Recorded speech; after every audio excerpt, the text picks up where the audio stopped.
Torah, the Jewish Torah is not a deterministic Torah.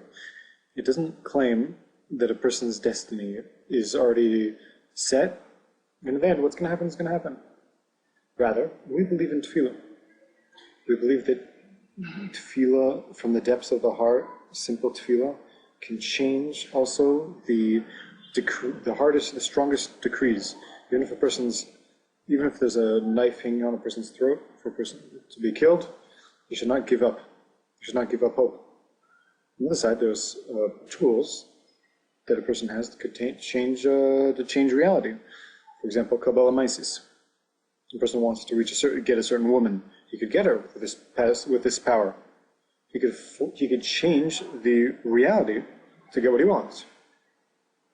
And here the Torah says this is also why the person has to learn to receive, to accept the existence.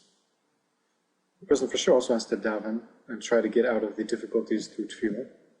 On the other side, though, the person also has to accept the judgment. He has to know his place.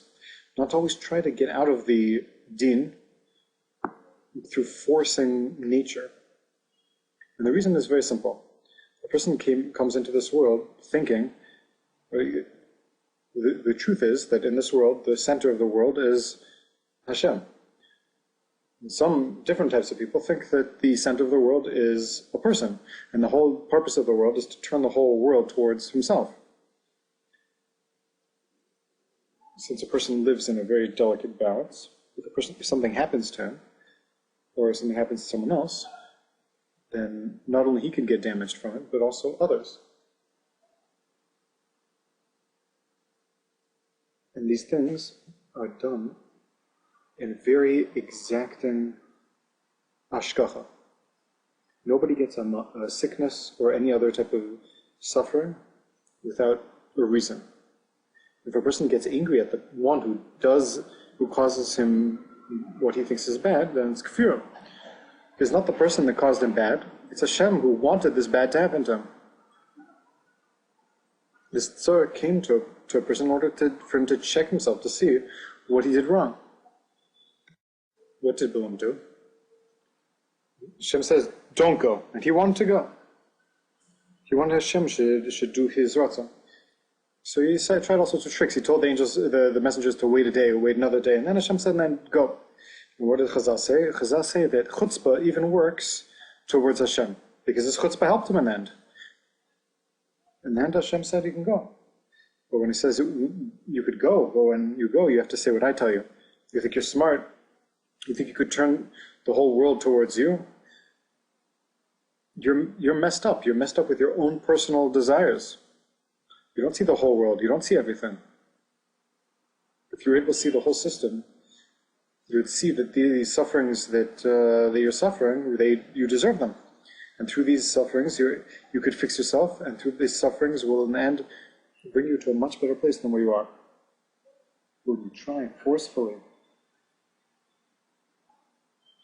changing the ways of nature, the ways around you? It could be you'll win in a small way, but in the big picture, you're going to lose.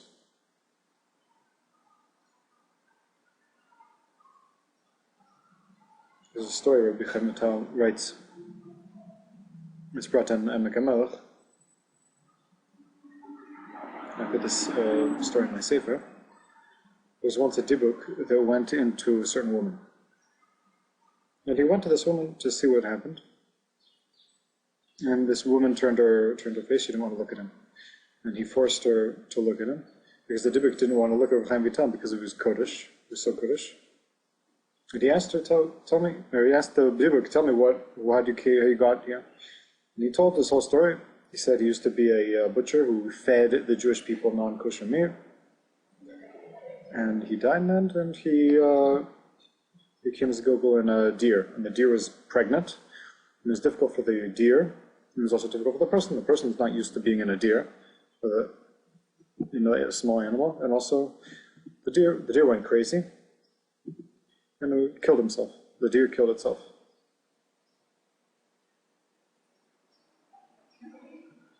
Then he went into a certain person, and And this person went to all sorts of Muslim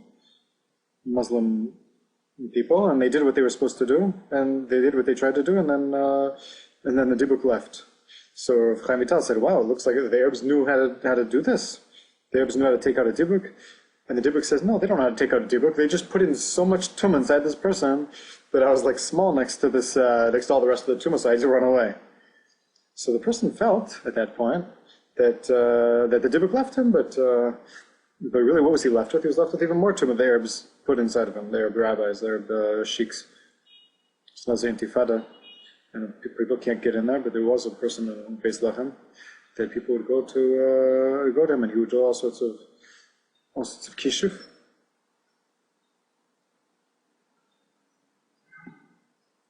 Very famous person who did witchcraft. And now it seems the intifada, and we can't get to him, so it's good for the Jews.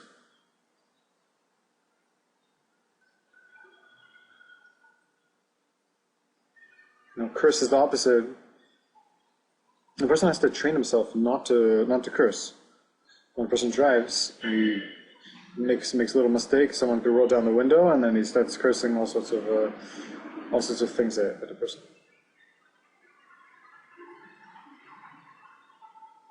The street speech is very, very low, and a person who gets used to speaking like that, it's very difficult. When a person starts making himself a little bit more above the streets, and you start seeing how lowly they really are when they speak like that.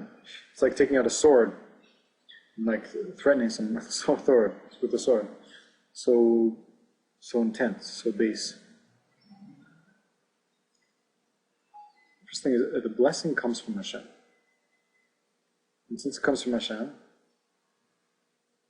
if Hashem curses, there is no real curse. All the curses like B'zeh Sepecha Tocha Lachem and other things that Hashem said to Bnei Adam, inside the curse itself is the healing. What does it mean? The curse itself heals, like the Gzera of Misa, that people have to die. That itself is the only thing that can actually bring back the dressings of light, the clothing of light that we had before we sinned. The only way to get it back is through dying. The curses of Hashem are not actually curses, they're actually blessings. They're the greatest blessings. Inside of them is the greatest blessings. But a regular person, when he curses, he intends on hurting. He's not thinking about helping. If we're allowed to accept a bracha, because a bracha is shefa from HaKadosh Baruch Hu, and this whole world is built on this shefa. What does a person do in order to get bracha? People think that they have a certain problem, and they go to a certain baba, and they give money, and it goes according to how much money they give maybe, and he'll say a few things and then everything will be okay. It doesn't work like that. It could be be'emes. This person has a certain power to change things in a short period of time. The short period of time, a long period of time, it doesn't make much of a difference here. At the end of the day, a person has to stand up to his problems. He has to work out his problems. It could be in a small period of time, it'll be good for him. But this goodness that will be for him is in itself his problem. Because after he succeeds, even though he did so many affairs, he forgets to do tshuva, since he's succeeding. So it's a great idea. I'm going to do bad affairs. The person says to himself, and then I'm going to give him some money, and then he's going to say abracadabra, give me some water and some vinegar over me, get rid of iron heart, and I can continue doing all sorts of bad things that I do, to steal, to do all sorts of affairs. What's the problem? I'm going to give my money to the Baba and everything's going to work out. So what's going to happen through this? If a person does not wake up to do tshuva, then this blessing is going to be the greatest curse. It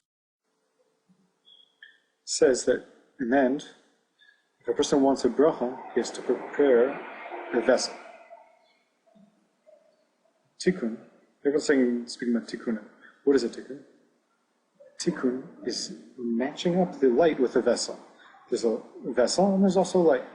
When there's too much light inside the vessel, what's going to happen? The vessel is going to break. When there's too much vessel, not enough light, it's nothing. It makes a lot of noise, but it won't. There's nothing good about it. It'll be empty. So it has to be matched up, the light with the vessels. So one who goes to a rabbi to request a bracha, the Hasidim go to the Rebbe, they would go to the mikveh first, they would daven, they would do tshuva, so there should be a vessel that the bracha should be able to rest on. A person cannot receive a bracha without becoming a vessel for the bracha to rest inside. And if it rests without them becoming a proper kli, then it won't be good. Because all the Yisurim have a purpose. The purpose is that they should wake up. The mission of this world is not hefker. The person's going to have to pay for everything he does. Let's do it right now. Let's do the calculation right now. We don't have to wait till we get there with all of our problems. With all the things that are waiting for us there. What is it comparable to? A person who finds a place of dirt, he plows it, takes out all the grasses, plants things, and then it starts growing. End of the day comes time to reap. And when he gets there, he sees a sign saying, everything's closed. If you come to here again, they're gonna bring the police. So he says, what? I worked here, I plowed here, I did all these things. So the man says, I'm sorry, you didn't get, this is not yours. You will not benefit from this because you're growing things, you're growing fruits of the Sitra Achra, you're growing fruits on the other side, not the fruits of Kedusha.